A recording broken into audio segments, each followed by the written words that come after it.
Hi, everyone. I am Jenn Walker-Wall, founder of Work Wonders Careers, and I'm here with my friend Shannon, who will be joining us today for a conversation on building relationships in communities and how to do so in a way that can really transform your career.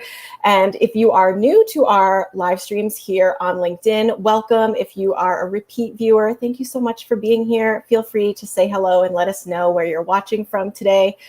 We have done these lives all summer long, and this is our summer finale, if you will. That's what I'm going to start using show terms here. And so we're taking a little break until September. But our goal here is always to offer actionable advice and insight that you can implement this week or later today. So no fluff or high-level conversations here. It's really tactical. And we really appreciate everyone who's watched and shared. And we already have a full fall schedule rather. And we're going to be kicking off on September 22nd with a stream on embracing your fears as a job seeker. So how to job search with fear instead of putting off your search until you're no longer afraid. So if you're interested in that, you can find that on our website. You can RSVP here on LinkedIn. And we are looking forward to coming back refreshed and with a whole new series of live stream topics for you today.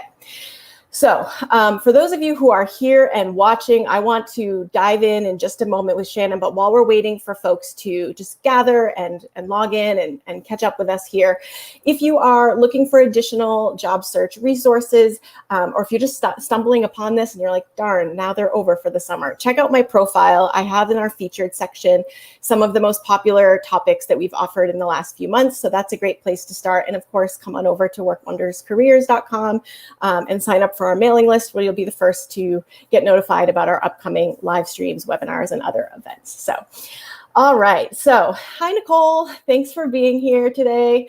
And Shannon, thank you for muting yourself over there. Feel free to say hello. Hello, everyone. So I'm so happy to be here. And I want to have you here and to talk a little bit about sort of like our chemistry and where we overlap. But just to give our audience a sense, for those who don't know Shannon, this is Shannon Siriano Greenwood. She's the founder of Rebelle, where she creates supportive environments so that women can thrive personally and professionally. So probably people who are listening and know me can see where that overlap is coming from. But I'm really excited to have this conversation because if anyone cares as much about relationships in terms of thriving professionally, I think it's you, Shannon. So welcome and thank you for joining me today. Oh, thank you so much for having me. This is my first LinkedIn Live. Good. And, hopefully everyone's internet works the whole time. But live streaming really freaks a lot of people out. I've learned that when I tell people that I host live streams. Hey, Peter, welcome. And I actually am like so alarmingly comfortable with the wide array of things that can go wrong. And they've mostly happened already. The internet's gone out. People have said strange things in the we've seen it all at this point. So welcome. I hope we make this a comfortable, positive experience for you here. I feel very similar as a person who hosts a lot of live events. Right. I mean, we don't have to worry about the internet, but definitely weird things can happen. And so I'm used to navigating those as well. Yeah, it's very much like the show must go on. Yep. So awesome. So why don't we get started? Can you share with us a little bit about your background and tell us about the origins of Rebelle? Sure. Yeah. So Rebelle is about 4 years old now. And we've looked a lot different over the years. But how things started essentially was me looking for other people that were talking about the things that I was interested in. So I had a background in marketing. I opened a business, a fitness studio. I had a baby. I had a breakdown. And then I was reevaluating everything in my life. And I was looking for role models, people that were doing things differently. I was like done subscribing to the just strive really hard. One day you'll be successful and then everything will work out, because I had kind of done that. And I realized oh, wait, that's not actually how it works. So while I was on maternity leave with my second baby, an acquaintance honestly came to me and said, I've always wanted to work with you on a project. I'm actually going to be moving to another country at the end of this year. So it's kind of now or never. What could we do together? And very similarly to how we just like get like totally vibe and have very similar values, so did this person and I. And I said, I really just want to get women together and I want to talk about this stuff that people aren't talking about. I want to talk about our health. I want to talk about money. I want to talk about community and relationships. And I want to talk about creativity. So that was the original 4 tenets of the programs that we were putting together. And I wanted to hear from different people. The term thought leader, I feel like existed then, but not in the same way that it does now. And that doesn't mean that that didn't exist in the world. Like you kind of heard from the same 5 people that like had life figured out. And like those were the gurus that we were all supposed to follow. And I was just not interested in that. So I'm like, who can we find? And so the way that we were able to find like really interesting different people is we brought together a team of really interesting and different people. And I think that's kind of where like these seeds were planted of, you know, everybody's always heard it's not what you know, it's who you know. But you think of that in a like, this is how I get ahead type of way. And I was looking at it a totally different kind of way. Like, it's not what you know, it's who you know. It's if you, everyone in your circle thinks and acts just like you, guess what? Like, you're not going to learn anything different. And so I was really looking to surround myself with people who were different from me, still shared common goals and values, but that were going to bring into my life things that I'd never thought of before, or different ways to look at things that I've already thought I figured out and realized, wow, there's this whole other experience and, you know, way of learning and being and existing. And that was really what started Rebelle. So started as one event where I just like got this amazing group of people together to work and produce it. And then over the years has turned into more. So now we still host a big event. It was virtual during the pandemic. We're actually planning our first in-person event. We'll see, because everybody's got to be safe. But we also have a networking group that we have chapters in different locations right now. The only active chapter is in Richmond, Virginia. And then we also have Swell, which is our peer mentor program. So similar idea. How do I get women who are totally different around the table together, supporting one another and giving them the opportunity to look at things differently? Something that resonates with me so much about your work is the rebellion, is looking at success instead of like all these external metrics of things you consistently like work really hard to achieve, is like doing an internal deep dive. Like the older I get, the more obvious it is that like success is such an internal process, and tuning into those metrics that matter to you, or those milestones that matter to you, and tuning out the noise is so hard. And I find best done in community. So, and I also find that in the professional development space, it's actually hard to find people who are willing to rebel. Like there's a lot of emphasis on blending in, and, you know, making the bosses happy and doing all of the things. And so I just so appreciate that, as a colleague and friend in this world, that we share, you know, the act of rebellion as a core value over here as well. Yes.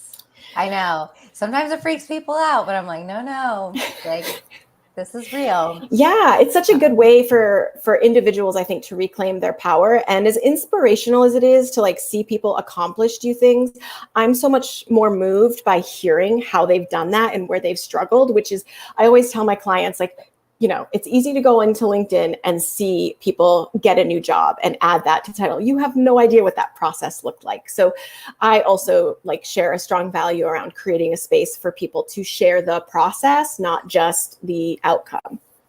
Oh, yeah. Yeah, so I'm not even looking for a job and I get stressed out when I see people get a job on LinkedIn. I'm like, oh my gosh, are they doing that? Like, but then you have to like check yourself and you're like, oh, wait, no, like that's their experience and their journey and their story and their stuff. Yes. And like, maybe that job would be literally my worst nightmare. So like, why would I be jealous of that?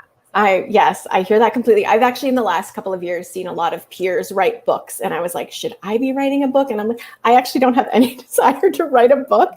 Now that I've left academia, I can write tweets. That's like the extent of my long form writing. Don't discount that skill. Yeah, that those is brilliant. Short writing is important, especially if you write resumes for a living. So can you tell us a little bit about like the evolution of your personal relationship to networking? Like, has this always been like part of something that was important to you personally or professionally, and how it's changed over the years? Yeah, I think we've talked about this before. I'm an introvert, but I can pretend to be extroverted very well. And so I've always been fairly comfortable putting myself out there. However, when I moved to Richmond, Virginia, which is where I lived 10 years ago, I was like, I just need to meet people. And this is a really active city for networking. There are all kinds of organizations and places that you can go to meet people that have similar interests and experiences. But I just remember going to all of these events and like there was nobody like me there. Like they were all older, they were all established in their careers, they had all lived here for a long time. And I was just curious, are there not, women, young women starting families, interested in entrepreneurship, interested in personal development? Like I can't be the only person in my town that's like that. And so I went to many, many events and had many, many awkward conversations with many, many people that just wanted to hand me their business card. And I feel like I just kind of put up with that because that was the only option, thinking that this is what networking is. And as I have done more to create my own organization and just met so many more people, I realized, oh, actually, there's like so many different ways to meet and connect with people, and going to these uncomfortable events are not the only one. So while like I'm excited that we're providing an alternative, I'm also talk all the time about how this is not the only way you meet people. And even within my own organization, we have people that never come to a live event and never plan to. And like, we're so happy when we put most of our programs online because they're like, awesome, now I don't have to talk to people. And I will say, I have mixed feelings about that. But I, of course, would love to see people's faces. But I also know like sending emails can be networking. Commenting on social media can be networking. Getting introductions is networking. Being on a podcast is networking. Events like this is networking. And so I think my definition of what I understood networking to be and what I actually now understand it to be, night and day different. Yeah. And when you can come around to reframing it, like when I have clients who are super resistant to networking, I'm like, what if you just reconnected with the people you already know? What if you networked with people you already had a relationship with and just worked to reestablish that? Like that to me is like super easy, low hanging fruit that like most people like it isn't actually on their radar, because I think people have an idea that it's like the volume rather than like the quality of those relationships that matters. But that's my hot button. I feel like anytime if you have two introverts talking about networking, that is our secret sauce. It is that we rely purely on like the quality of the connection over the volume of the connection. That's how we save energy. Totally. Yeah. And I mean, I know a lot of people. Like, I'm not going to discount the fact that I know a lot of people, but I wouldn't say like a lot of having more people in my network is benefiting me more so than knowing the people I'm connected with better. Exactly. So can you, and this is probably a good example of one, but can you think of any other challenges or mistakes that you see professionals make when they kind of endeavor to do more networking or relationship building? Yeah. I do have one, and I think this is often a hang up for people that are job seeking. When you're in a position that you need something, you kind of show up with different energy, and sometimes that can be a hindrance to actually creating the connection. So my like tip or hack or whatever that I talk to anybody who's getting into meeting people and how to create these connections is it's got to be an even exchange. And even if it's not an exchange right now, like that has to always be on your radar of like, if we're meeting and we're developing a relationship, I need to support you and you need to support me. So whenever you're having that conversation, if you feel like it's getting weighted on one side, that you're asking for a lot and not giving anything in return, the easiest way is to like end the conversation or the communication or whatever is there anything I can do to support you? And even just asking that question is already going to put you leaps and bounds above other people that are here just to like get what I need from you as a person, professional, or connector. Yeah, that question makes networking, oh, that is another introvert trick. Like, how can I help you? Right? It's good to ask with people you want to connect with. And it's also, especially if you're in person at an event, kind of talking to someone random, like it's also a good question to ask, because sometimes you can introduce them to other people at the events. You can point them in the right direction. Like, I know when I used to go to in-person events and I would meet someone new to Boston, I would be able to be like, here's X, Y, and Z organizations locally you should pay attention to. And the even exchange is less about like knowledge and expertise, but it's about like intention, right? Like, I'm here for you. Yes. So I oftentimes like you do this by like sharing the work of people who've been helpful to me, or sharing their job postings when they're hiring, or just asking the question demonstrates the intention there. So I hope that's a good takeaway for people. I feel like that's such a good tip though, about the telling them other organizations in Boston, because I think sometimes people get tripped up on like, well, I don't have anything to give. I don't have a great network. I can't introduce them to people. Like, what? I like don't. And it's like, everyone has something to offer. It can be as simple as like a book recommendation, Yes. a place to go eat when they go on vacation to XYZ place, where to go in Boston, like a museum that is undiscovered that people haven't heard of, like whatever is your interest, like mine that, because that is valuable to other people that are looking for something. I had lunch the other day with this woman, and I don't even remember what we were talking about, but sometimes the topic of Disney World came up, and she goes, "Oh, I grew up in Orlando." And I was like, yeah, I want to take my kids, but like, I don't know when to go. And I'm like, not big on crowds, and I really don't like to be hot. And she was like, the week after Easter. She's like, that's when all the locals go. The week after Easter. And I was like, oh my God, this is better than like any professional reference you were going to give me. Like, this is amazing. Yeah. And it really is that simple sometimes. Oh, can you hear me? You good? I can hear you. I still have one. You still have one in. It really is that simple sometimes, like as sharing kindness. Like, if you have someone who's new to town or is a first-time parent and you're an experienced parent, like there's just all kinds of ways to connect there. So I hope people take some time to kind of ask how they can be helpful, right? Because that's a good way to kind of get some of that insight. So here's something, and I've heard you talk about this on your podcast, which I love. So like, I know you are like a shameless cold emailer. I love that. I have done a lot of that myself. So can you tell me sort of like how you psych yourself? I mean, you probably don't have to psych yourself up anymore. Right now, it's probably a very routine for you, unless you tell me, like, what is this process like for you? Because I think for most people, they'd rather have teeth pulled. Yeah, it depends on what I'm asking for, honestly. Like, if I'm asking for money, which I do because I fundraise, that one I definitely have to psych myself up for, right? Because I'm asking for something that I like. My Disney World hack is not really going to offset like the amount of money that I'm asking for. But when I'm asking for introductions, yeah, there's no psyching up, because I am confident in my ability to be a good person to refer. So meaning I know how to be in exchange in a meeting with someone, right? Like, I'm not going to make the person who introduces me look bad, because I know how to do follow-up. I know how to ask thoughtful questions. I usually know what I want to get out of the conversation. So I'm not going to like ramble on for 2 hours and take up a bunch of time from someone.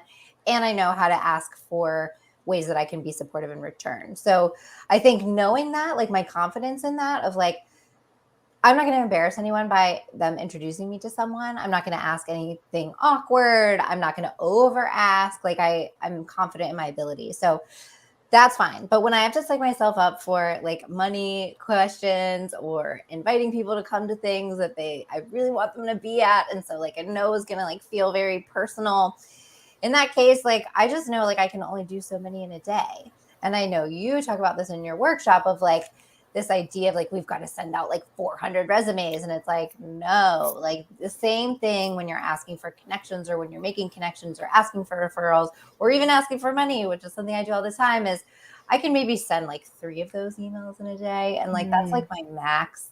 And then I'm usually like really tired and I need to take a nap. And so like understanding like, what's my personal capacity, and recognizing like that doesn't say anything bad about me, because I think that's the guilt that we like to layer on of like, this is so hard for me. It must be because there's something wrong with me and I suck, and whatever your inner dialogue is. Like, I've done a lot of work on my inner dialogue, and right, like me sending emails asking people for money, like is exhausting to me. And so I just have to set myself up on the back end of like either doing something energizing or doing something restorative after I'm making those asks. Yeah. You just said so much there that we could unpack, but that last nugget about like the story you tell yourself about what you're able to do or not is so important. And I know that there's people watching who struggle to do this outreach. And I just want to reiterate, like, we are two people who, for basically a full-time job, encourage people to send emails. That's how pervasive the fear is, right? Or like the sense that like, I'm not doing this right, or what's wrong with me. It's really common for people to feel challenged or to feel bad about asking for something. Totally. And I think that on like the other side of that, like when I get a no, like I get bummed out by that. Like, and I think that's the other like thing that I hear commonly of like, well, I'm just so discouraged when I'm rejected or someone says no, or like I've asked X number of people and nobody says yes. And I'm like, trust me, like I feel it. Like I've hosted events where no one showed up. Like I've sent invitations to people to come to stuff and the event been a total flop. Like I've sent inquiries to people that I thought like would do anything for me and they tell me no. Like all of those things can hurt your feelings. But that doesn't mean you have to stop doing them. It means you have to like really build in that restoration time or re-energizing or like reminding yourself why you don't suck. I know I have a like drawer full of thank you notes that people have sent me for just things that I've done over the years, whether it's a connection made or whatever. And I keep that so that like when I do have those days when I get a lot of rejection, I can like go to that drawer and be like, no, I don't suck. Like I like that person and she said something nice about me. So like that must be true. Yes, the recalibration drawer where you can recalibrate your confidence and sense of self. I want to share that I have the same experience. Like I have chased around people for years trying to partner with them. And I almost feel like I don't get no's as much as I don't get a response at all. So I take that as an opportunity to continue following up until I get a no. And I know a lot of job seekers feel that way too, right? Like they get ghosted, like they start a process and they never hear back, which is so frustrating. But I always assume like if I don't hear back, I'm not assuming it's a no. And I'm going to do a little bit of due diligence work or be consistent in something that I want because it matters to me. Oh, same thing. I mean, I could talk about follow-up all day long. I think I literally just did a podcast interview that like, that's what we were talking about. Well, actually, one of my next questions was like one of the most common questions that I get is about following up. Again, like this is where I just admitted I'm shameless. So can you talk about what that looks like or has looked like for you over the years? Yeah, man. I mean, I don't know when it happened. Like, when did I get good at following up? You know what? I think it was, I listened to this podcast with this woman who's like super successful. And she was basically explaining like the people that she emails are like very successful, like leaders of companies, like brand reps, like actors, like famous, busy, hard to reach people. And she said, I just assumed like my email got lost. She's like, my email is a mess. She's like, I miss emails all the time. So I just go under the assumption, if I don't hear back from you, it's because my email got lost. And I am just helping you out by bumping this back up to the top of your inbox because I know you're so busy and you're getting so many requests. And like, thank you so much for taking the time to even read this follow-up. Like, hope I'll hear from you. And I really, that is like the mode I go into when I'm following up of like, I just assume like you're so busy. And I will follow up with people, right? Like you said, literally till I get a no. We had the speaker come speak at an event in the before time. I think it was like 2019 or something like that. And I really, really wanted her to come to this event. I emailed with her PR person for 5 months. And every 3 emails I sent, I would get one back. And I was like, she's replying. Like she's not replying to a lot, but she's replying. Like I'm still on the radar. And she did actually end up confirming. And I have maintained a relationship with her over the years. She's been on my podcast. Her company has shared events that we've hosted. Like it's such a good relationship, but it took a long time to even get them that person that I was talking to talk to her. Like I was talking through her people for months. So yes. I try to remember that when I do get discouraged, when I'm not hearing from people, of like, hey, remember that time you like kept going, like not in a annoying stalker frustrated way, because I think that's, again, like it's your energy you bring. Like I just really wanted her to come to this event. And so that was the energy that I was putting into those emails of like, this, we just really want you to participate. Like, I'm so excited that we're even on the radar, and like going in with that mode, I think is helpful. Yeah. Not taking it personally, right? Yeah. That you haven't heard back. And again, making that story about you. I know, especially like, you know, since early 2020, while our clients have been doing this networking, it's, you know, it's been clear it's not going to be the best time for everyone to have the bandwidth for your job search, right? Like people have kids home, there's so much going on.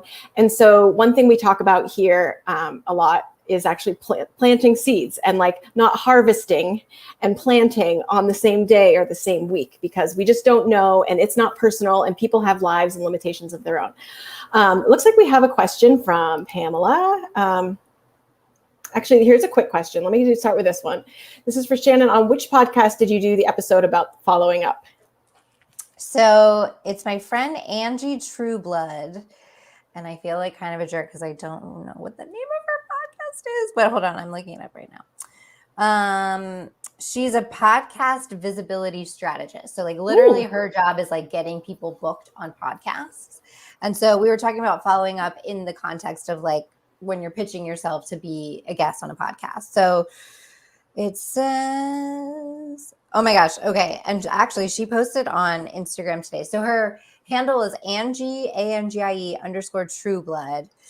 And she said she recorded a whole entire episode on follow-up. And then today got an email back from someone she'd been pitching that said, stop sending emails. And so she said that she didn't get to include it in the episode, but she's so glad that it happened, because even when stuff like that happens, because it happens to all of us, like don't let that discourage you, because one person saying stop sending emails is clearly having a bad day. Yeah. And it's not representative of how people feel about getting emails. If they don't want to reply, they'll just keep archiving it or scrolling past it or whatever. I don't know what people do in their inboxes. People have to email me multiple times sometimes to get a response. So like it goes both ways. So look her up, Angie Trueblood. Awesome. Pamela has a super good question. How do we follow up with a company when no one is listed as the job search poster? On LinkedIn, a lot of jobs do not list a human. Researching the company does not always help. How do we find out who is the best person to contact, reach out to at that company?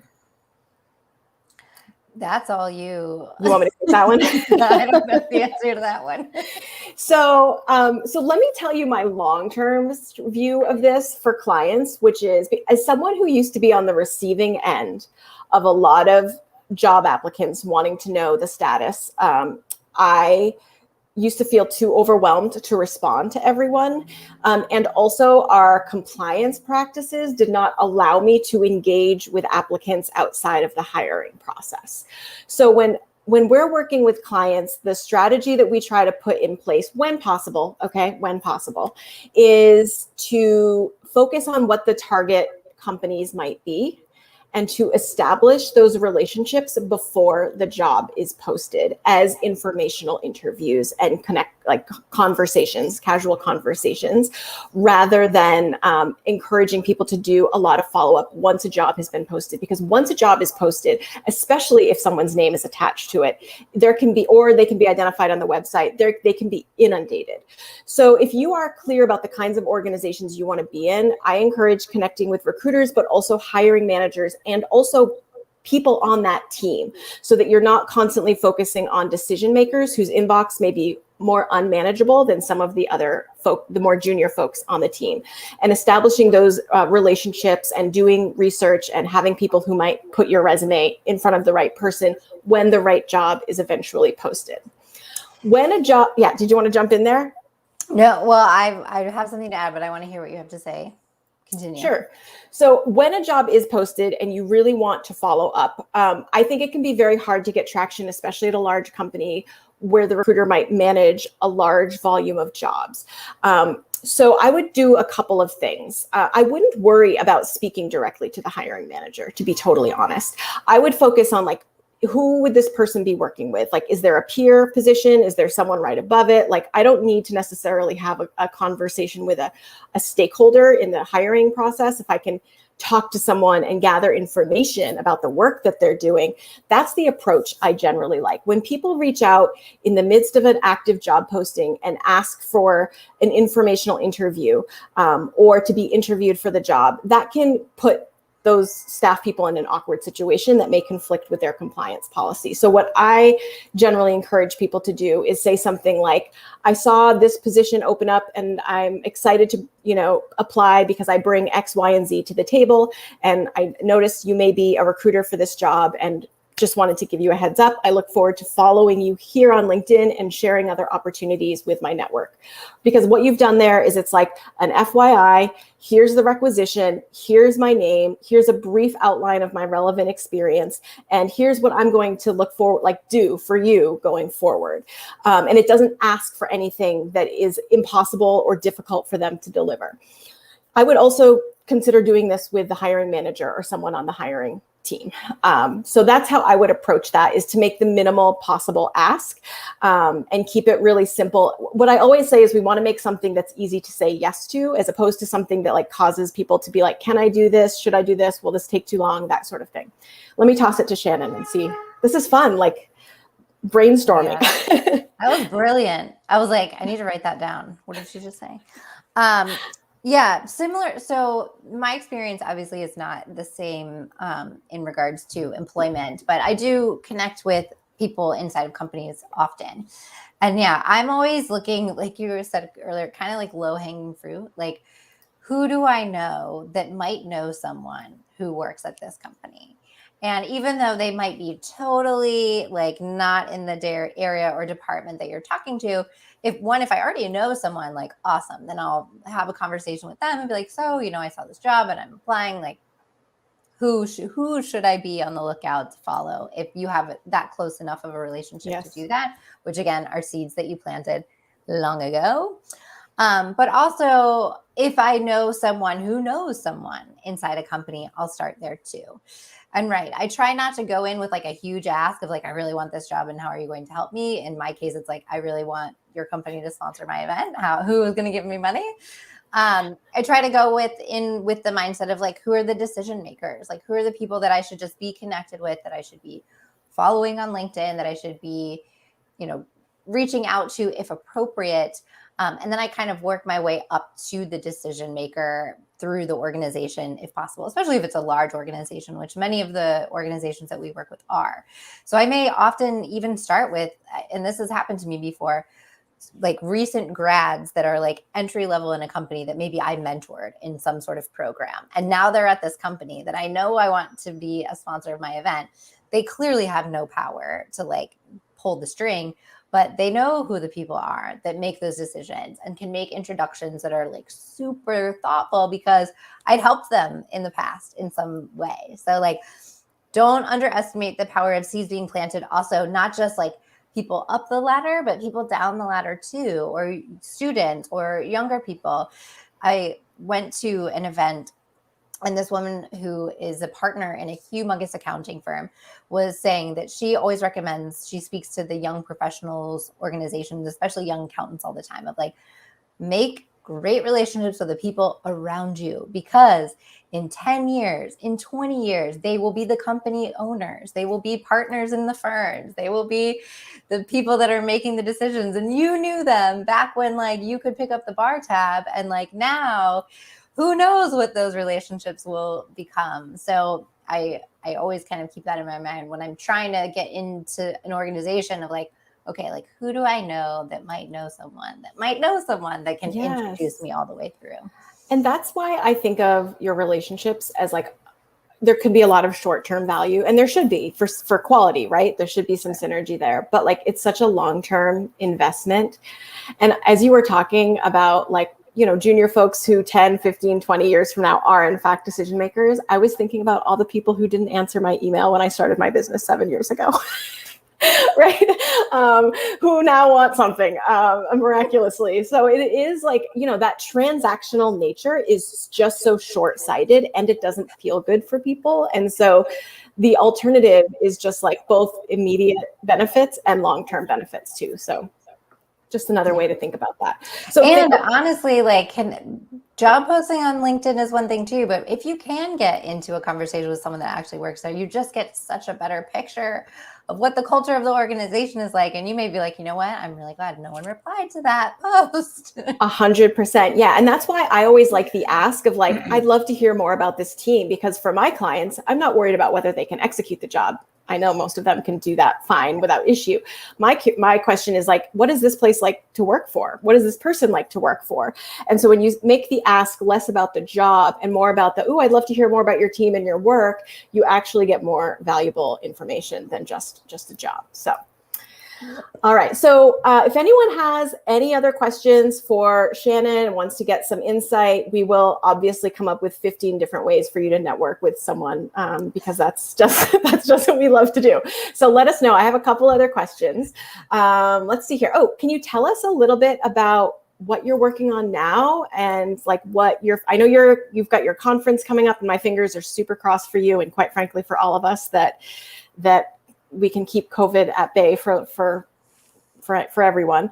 But what else do you have going on over at Rebelle? Yeah, so the thing that I'm working on right now that I'm most excited about is we're getting ready to open applications again for our Swell program. Our Swell program is just one of my absolute favorite things, because something that I have realized, and I'm sure many of the viewers can relate to this as well, we don't reach out and connect with people until we need something. And so this program is really a great way to start building relationships, especially for people that maybe aren't good at it, or they think they're not good at it, or they think they're too busy and they don't have the time to do it. So basically how it works is we have applications that essentially are more like personality assessments versus like, are you qualified? There's no real qualifications. And then we match people in cohorts. So it's like 5 to 6 people in a cohort, and we meet once a month, every month. And the idea is we're building really strong relationships with this group of people. And we're also utilizing all the things that they know to help us. So the way that the program works is every month you come with a challenge or something that you want feedback on from the group. And then everyone in the group gets to share their experience dealing with a similar challenge, or gets to ask you questions to get you to work through how you want to respond. So we literally have people come with every kind of question or challenge, from like, I was laid off and I'm looking for a new role, but I want to totally switch industries and I don't know how to do that, to I am getting ready to step into a new role at the company where I am, and I'm having these anxieties and fears, and I need to figure out what I'm doing. I'm growing a team. I have to fire the first person that I've ever fired, like literally all the gamut. And it's so interesting to me because the women that we attract in this program are, in my definition, successful, like external successful, internal successful. But a lot of women who have reached a level of professional success also feel very isolated. And they're kind of like in their little zone, in their little silo. They've maybe done a little bit of networking just within their industry to kind of get to the next place, but they're not really connected with professionals outside of sometimes their company, let alone their industry. And so this is an opportunity for that, while also working through that kind of personal and professional challenges that everybody has all the time. And it's so funny. Sometimes members will come and they're like, I don't know, I just really don't have anything. And by the time it gets around to them, they're like, oh no, I always have something. I'm like, we will help you figure out what to make for dinner. Honestly, like we will work through whatever problem you want. Because like I said, sometimes it's those random side conversations of the like, oh, I went here on vacation, or, oh, I bought this for my mother-in-law for her birthday. Like those sometimes become just as valuable as the like, okay, now I know what I want from my next job, and I'm going to like start looking for that. Like it's just really interesting to see how women support each other in the fullness of that in this context that it is professional development and leadership development. So I can like talk all day about it because I just love it so much. But that's the big project other than the conference. Other than the conference, yes. So if people are interested in learning more about your program and pursuing it, can they find, I assume they can find it online? They sure can. Yep. readytorebel.com is our website. And there is a button, or you can do /swell is the name of the program. I love how everything in your business rhymes. I do alliteration a lot, but I like the rhyme. That's like more complex. I think there was an alliteration for swell when we first started it, but really, again, the idea was lifting each other up and like how creating connections and creating deep relationships with other people can support you, not only professionally in your career, but also in your life. And Shannon, if people want to find you, follow you, where are you hanging out and most active online these days? I'm on LinkedIn. I'm loving LinkedIn. So you can connect with me here. I feel like I have to say that or they'll like kick us off. And then also I'm on Instagram. My personal handle is S Siriano, but also Ready to Rebelle is where you can find out all about our events, both online and offline, and all of the information about our programs.